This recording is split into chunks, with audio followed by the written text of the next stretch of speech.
Alright, so now let's talk about and finally finish the conduction blocks. We're still at step number 5.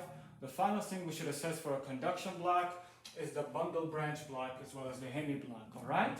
Now, the same idea. What does conduction block mean? It means there's a block in the conduction system preventing it from sending its wave of depolarization throughout its system, and finally the vector will go inferiorlaterally towards the left, right?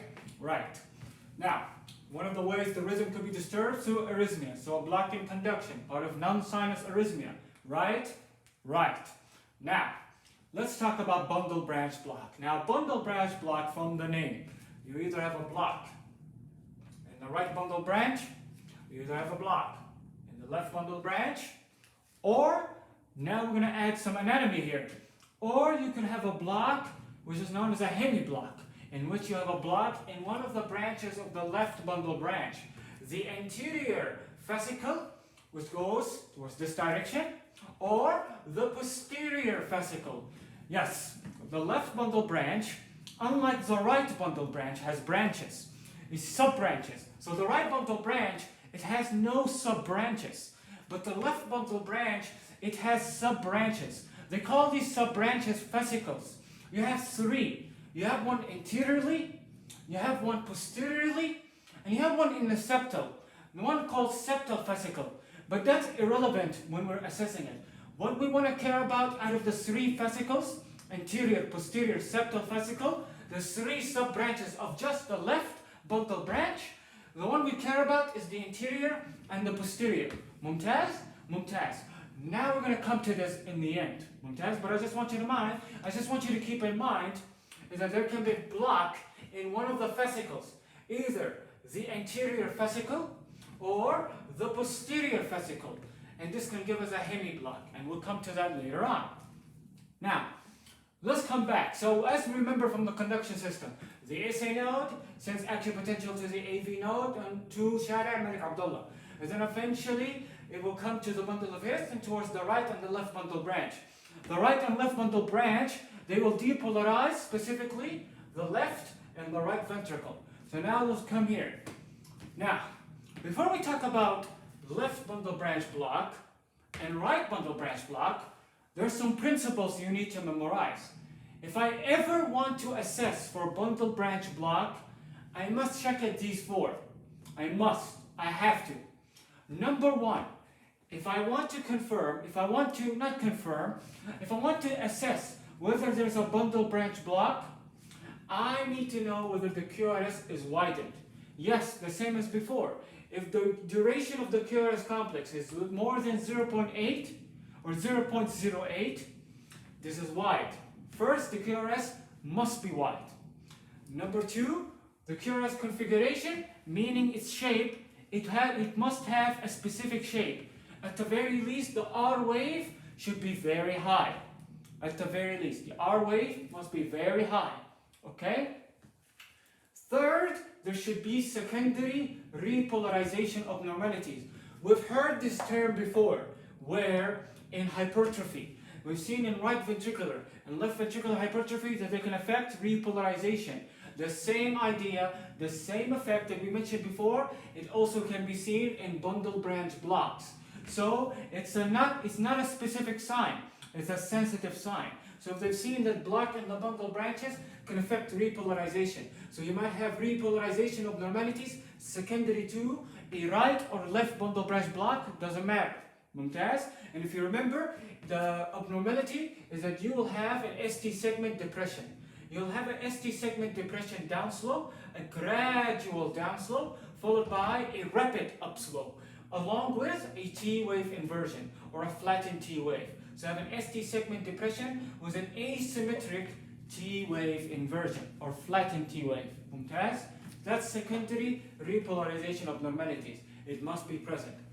Then the fourth and final principle you must find to confirm bundle branch blocks, there must be reciprocal changes in the opposite leads. What does that mean? It means if you find in one lead, if you find a tall R wave, then what is its reflection? The S wave. So if you find, for example, in one lead a tall R wave overlying the right ventricle, That means the lead is overlying the left ventricle. It will show a tall S wave. So what is the opposite to the R wave? The S wave, a mirror. That's the meaning of reciprocal changes, specifically a reciprocal S wave. An S wave that mimics the amplitude of the R wave. So we will come to it in more detail to make it more clear just shortly. Mumtaz? Mumtaz. Just remember it. What's the meaning of reciprocal changes?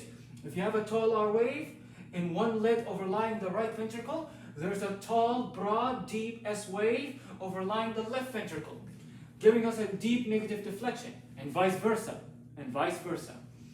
طيب, now that you follow these principles, widen QRS, abnormal configuration, secondary repolarization abnormality, and reciprocal changes, all of these together will give us either a right bundle branch block or a left bundle branch block. The difference between the two is the lead that we will see overlying a specific ventricle. Let's come and talk about the story of a bundle branch block. Now let's talk about the story. Now, when we have a right or left bundle branch block, for example, when we have a right bundle branch block, the action potential, instead of coming towards the right, will go towards the left bundle branch block, all right? It will come towards the left bundle branch block, and it will depolarize the left ventricle, okay? But the right ventricle is not depolarized, so guess what? The wave of depolarization from the left bundle branch block in the Purkinje, once the ventricle of the left is depolarized, now the wave of depolarization will come towards the right ventricle. If you remember from previous video, it will come towards the right ventricle. And here's the thing, because this one is not, because the right ventricle is not being depolarized immediately by the right ventricle, and instead is being depolarized by the same depolarization wave that's now migrating from the left towards the right, it will be inefficient, it will be prolonged, it will take some time. And this will basically give us eventually, not what you think, not just a bizarre white chip QRS, no, not just that. It will also give us a tall R wave.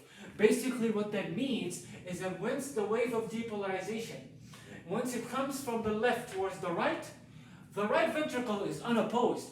Now it's going to take all this depolarization, the left ventricle, it's had enough. It will give the remaining towards the right unopposed, no opposition, no enemy, nothing in its way. It will take all of this depolarization, and this will appear on the EKG as a very tall R wave. Mumtaz, a very tall R wave, okay? And along with that, a widened QRS, because this takes time. This is inefficient. So because of this, you will have a widened QRS, you will have a tall R wave. And specifically, in most cases of right bundle branch block, actually, you might have a sign on the EKG which will represent left ventricular depolarization plus right ventricular depolarization. We will come to it shortly. Mumtaz? So that's the story when we come to right bundle branch. And when there's a block in the left bundle branch, the same concept. It will not come towards the left, it will go towards the right. So the right ventricle will be depolarized. Then eventually, once it had this fill, once it had enough being depolarized, now this wave of depolarization will come towards this side. And now it's going to come towards the left ventricle. And the left ventricle is unopposed. Now it can take all the depolarization. It will take all of it, but it will take time. The depolarization here is inefficient. It's prolonged. So on an EKG, we'll have a widened QRS complex as well as a tall R wave. Now let's be more specific here. Let's be more specific. When I say, for example, when there's a right bundle branch block and the end result is a tall R wave with a widened QRS, which lead will have this? Which lead on the ECG will display a widened QRS with a broad and tall R wave as a characteristic sign of right bundle branch block? Well, it's V1. If you remember, V1 is a right-sided limb lead. it will overlie the right side of the heart, especially the right ventricle. So this V1 will record a widened QRS complex, with a tall R wave, because all this depolarization is not going to come towards the right ventricle, but it's going to take some time. So you'll have a prolonged, or let's say a widened QRS complex from prolonged depolarization, as well as a deep and tall R wave, because the right ventricle is unopposed in terms of depolarization. All of it will come to it in one way. And V1 will record this. Mumtaz, V1 or V2. V1 and V2, the closest areas. Mumtaz. So if you notice, we're describing the characteristic side of a right bundle branch block. Now, another, like following the principle, accompanying the widened QRS complex and the QRS configuration broad deep R wave, accompanying it will be secondary repolarization of normality, where there's a deep S wave with an inverted T wave, asymmetric Q wave inversion, gradual downslope, then suddenly we have a rapid upslope of this inversion. Mumtaz? Mumtaz. So this is, by the way, one way a right bundle branch block can appear. But the classical appearance we're often used to when describing our right bundle branch block is not this. It can appear like this, by the way. It can appear like this in V1 or in V2. But the classical appearance is this one, where it can appear as an M letter, right? Moro. It can appear as an M letter, or it can appear as a rabbit ear sign. A rabbit ear sign, where it will give us this characteristic appearance. The same principles. There's a secondary repolarization of normality. There is QRS configuration specifically, we'll look into it, where there's a tall R wave. And there is QRS widened, right? But in this one, it looks a little bit different than this. You see, I just want you to be aware of, right bundle branch block may not always give you this characteristic appearance, rabbit ear. It may give you this appearance, and it will still confirm for you, right bundle branch block, as long as it follows the principles. But sometimes it might give you the characteristic appearance, rabbit ear appearance. Now remember, I will tell you exactly why it gives you this appearance. But if you remember from previous video, you remember this rule I told you, how when you have the first negative deflection after a P wave, this is known as a Q. Remember that? You remember the first positive deflection after a P wave, this is known as an R. You remember that as well? Yeah, we remember that. And do you remember, if there's a negative deflection that comes after an R wave, that doesn't come after a P wave, either it doesn't come after a P wave or it comes after an R wave, that negative deflection is not a Q wave. This is known as an S wave. You remember that from previous video? And we said before that if we have an upward deflection, what if we have an upward deflection that is number 2, that comes after the R wave? What do we call this? It's twin brother, R prime. So, in such a scenario, actually we remove the Q wave. In such a scenario, we'll have this configuration of the QRS. We have an RS R1 configuration, where you have an R wave, the first upward deflection following a P wave, then the negative deflection that doesn't come after the P wave, no, it comes after the R wave, the S wave always. You will never see Q wave unless there's a negative deflection after the P wave. And what if we have an upward deflection number 2? After the R wave, this is R prime. So R, S, R prime configuration, giving us an M letter, giving us a rabbit ear appearance. What does this occur? Very simply. You see, R and S, they represent left ventricular depolarization, okay? They represent the right bundle branch block when there's left ventricular depolarization. All of this, Mumtaz. And then eventually, when this comes towards the right ventricle, this will cause another wave of depolarization to appear in V1, which is R1. So, R prime. So R and S, they represent left ventricular depolarization. But when eventually this wave of depolarization reaches towards the right ventricle, this will produce an upward deflection towards V1, positive electrode. So this will give us another deflection upward. So this is R prime, representing right ventricular depolarization. Mumtaz? So if you have a widened QRS and you have this sign with secondary repolarization of normality, you confirm right bundle branch block.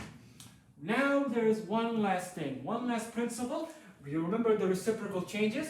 Yeah, you remember that, right? We talked about if you have a deep R wave in one lid, the opposite lid, or the lid overlying the opposite ventricle, will show a deep S wave. Well, in right bundle branch block, you'll have a broad and deepened R wave, right? Or a rabbit ear configuration in V1. But what about if we take a lid? Instead of a lid overlying the right ventricle, what if we compare it to a lid overlying the left ventricle from laterally, like V5 and V6 and AVL in 1? What about them? What will they look like in right bundle branch block when they're overlying the left ventricle? I'll tell you what they look like. They look like this. So for example, we have V5. Notice how in V5 we have P wave, we have an R wave, and then we have a deep S wave. A reciprocal deep S wave. Basically the reflection of the broad R wave from V1. This is in the opposite leg. That is the meaning of reciprocal changes in opposite leg. If you have a broad deep R wave in V1, you'll have a broad deep S wave in V5. Because now this wave of depolarization, once it's finished with the left ventricle, it will come towards the right ventricle. And now since this wave of depolarization is moving away from the positive electrodes of these lids overlying the left ventricle, this will produce a negative deflection that is deep because the amplitude is large coming from the opposite way. Mumtaz? Mumtaz. So, combine all of these together, ya Jama'ah, you have right bundle branch block. And what I mentioned for right bundle branch block, it is the same. The same principle, the same concept in left bundle branch block, but the opposite. So, in left bundle branch block, instead of V1, we look at V5. Overlying the left ventricle, Mumtaz, where you'll not see a rabbit ear appearance. It's already in the left ventricle. You'll see a broad, a notched R wave. You see this notch? You have a broad, tall R wave with a notch that is widened with secondary repolarization of normality and reciprocal changes in V1 overlying the right ventricle, where we'll show also a broadened and deep S wave. Okay? Okay. Now, of course, reciprocal change either in V1 or in V2. Mumtaz? The same concept, where it might appear in the form of a W. It can kind of resemble a W. Mumtaz? A W letter. William.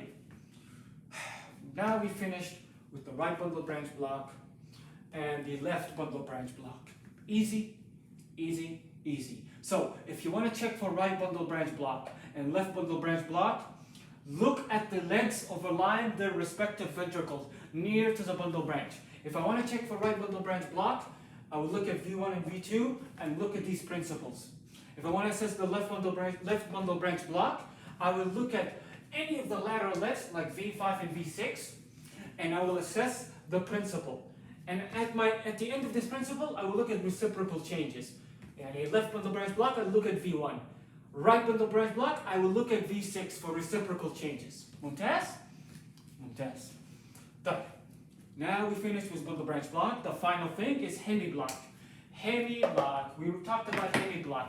Hemiblock means there's a block in one of the sub-branches of the left bundle branch. So you either have a block in the anterior fascicle or you have a block in the posterior fascicle. They can be isolated. Yani you could have a hemiblock on their own, or as we talked about in previous video, a lot of conduction blocks that can be combined. So if you have a hemiblock plus any bundle branch block, the right one especially, if you have a right bundle branch block plus a hemiblock of this one or this one, we call this bifascicular block. Bifascicular block means, bi meaning two, it means you have right bundle branch block, not left, right bundle branch block to make it simple, right bundle branch block plus either posterior fascicular block or anterior fascicular block, which is hemiblock. Mumtaz? Mumtaz. Left, basically anterior with a posterior hemiblock, or posterior fascicular with anterior fascicular block. Combination of these two, bifascicular block. Mumtaz? Now, let's talk about what happens. What is the sign? The only sign, ya Jama'ah, the only sign you will see on an EKG for a hemiblock is axis deviation. And we talked about axis deviation where in hypertrophy, right? atrial enlargement. We talked about it. We talked about how it might occur. The same concept, the same idea also applies to these fascicles. Mumtaz. I will show you how specifically. So, the only EKG sign is right axis deviation for a posterior fascicular block or a left axis deviation for an anterior fascicular block. And if you remember, right axis deviation means the leg 1 and AVF, they are kissing each other. But in left axis deviation, the leg 1 is positive deflection and the AVF is negative deflection. They are leaving each other. Left axis deviation. Now, here's the thing. This is the only sign. So, there is none of these principles. None of these principles, ya jama'ah, in bundle branch block, none of these apply to a hemiblock. None. Everything is normal in a hemiblock except axis deviation. Now someone might ask me, Tab Nawaf, we see right axis and left axis deviation in ventricular hypertrophy, for example. How can I differentiate? Good question. The only way you can differentiate is that if you first you exclude all other causes of axis deviation. Yani, if I exclude all the differential diagnosis of left axis deviation and right axis deviation, if I exclude every possible cause, then hemiblock will be my diagnosis. So I will not say hemiblock is my first diagnosis. No, I must exclude ventricular hypertrophy. Mumtaz. I must exclude other causes of axis deviation. Mumtaz. Then, after I exclude all the causes, only then I will say this is due to a hemiblock, posterior fascicular block or anterior fascicular block, either isolated or in combination with a right bundle branch block, otherwise known as bifascicular block, or combination with AV block, any combination. Mumtaz? Mumtaz. طيب, how does this occur? One might ask me, the final thing, how can a block in one of the fascicles produce an axis deviation? Very simply. So here, by the way, we have the left bundle branch, where it divides into fascicles. We have the A, anterior fascicle, and you have the P, posterior fascicle. Now the anterior is much more common than the posterior. Well, the posterior, although less common, is more severe. You'll see this in diseased hearts. Well, the anterior can be a benign. Mumtaz? Mumtaz. And same goes for the left and right bundle branch. The right bundle branch block can be benign, but the left bundle branch is more serious. You'll see this in diseased heart conditions. Now, come back to this. Here we have the two fascicles, right? Let's say I have a block in the anterior fascicle. What's going to happen to the wave of depolarization? The wave of depolarization is going to come towards the left bundle branch, right? And once it comes towards the left bundle branch, it's going to go towards the fascicles. And when it comes towards the fascicles, it will not come towards the anterior fascicle. You see, the anterior fascicle is blocked. So what's going to happen? Next, what's going to happen is that now it's going to come towards the posterior fascicle. It's going to come towards this posterior fascicle. So it's going to come towards this one. And here's the thing. The posterior fascicle, this thin line, this tiny little line, it is directed where? It is directed towards the right. I mean towards the left, sorry. It is directed towards the left, towards this angle. Leftward, upward. Mumtaz? Towards left and upward. So what's going to happen is that when you have a block in the anterior fascicle, the wave of depolarization will come towards the posterior fascicle, and the posterior fascicle will guide this action potential, guide this wave of depolarization leftward, upward. And what do you know? That means the average vector, ya jama'ah, the average vector, the number of action potential going towards a specific direction, instead of going inferiorlaterally towards the left, it will be towards this direction. Towards this direction. And if you remember the cardiac axis, this is between 0 degrees of lead 1 to approximately plus 90 degrees, or between minus 30 to plus 90 degrees. And what do you know? If you have a vector whose axis, the cardiac axis, the mean electrical axis, if it's deviated towards this range, minus 30 to plus 90 degrees, this is left axis deviation due to an anterior fascicular block. And what I mentioned just now, what I mentioned for the anterior fascicular block, the same concept, The same exact concept also applies to the posterior fascicular block, but the other direction. So if you have a block in the posterior fascicular block, then this action potential will go towards the other way. It will come towards the anterior fascicle. And the anterior fascicle will lead it towards the right. It will lead it towards the right. So if it leads it towards the right, towards this direction, then what do you know? That means all this wave of depolarization, it will come towards the right, and thus between the range of plus 90 to 180 degrees, this is the range on the cardiac axis in which, when you have a vector deviated towards this range, will give us a right axis deviation due to a posterior fascicular block. Mumtaz? Mumtaz. This is how a hemiblock occurs.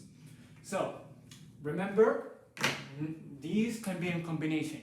You might have this one isolated, or it could be in combination with a right bundle branch block, bifascicular block, or this could be in combination with an AV block. There's no specific name. Or AV block can be combined with bundle branch block. Always assume when you're searching for conduction block on an EKG, check for sinus block, check for AV block, first and second, third, never stop. Then finally search for bundle branch block and hemi block. Mumtaz? This is a part of non-sinus arrhythmias. Mumtaz? Where there's a disturbance in the rhythm. Okay? Now we have finished the conduction blocks.